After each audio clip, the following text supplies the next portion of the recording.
Kaminofen 112 Eco Plus. Der Dauerbrandofen Hark 112 mit Eco Plus Feuerungstechnik kann sich sehen lassen. Die quadratische Form mit relativ geringen Grundmaßen macht den Hark 112 Eco Plus zu einem echten Blickfang. Und das nicht nur in der Raumecke. Die Scheibe zum Feuerraum läuft über Eck und gibt einen fantastischen Blick auf die Flammen frei. Eine Platte aus massivem Speckstein liegt auf dem Ofenkorpus auf und schließt diesen nach oben ab.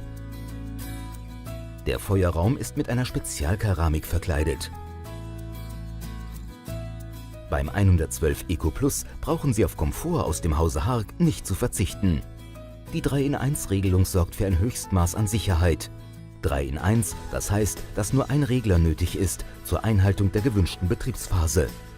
Der Ofen führt dann selbst die für einen optimalen Abbrand benötigte Luftmenge zu.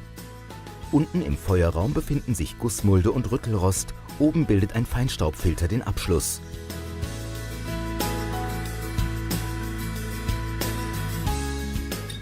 Auf Wunsch können Sie passend zu diesem Ofen ein Regal bestellen. Das sieht nicht nur gut aus, auch für den wichtigen Nachschub an Brennholz ist dann immer gesorgt.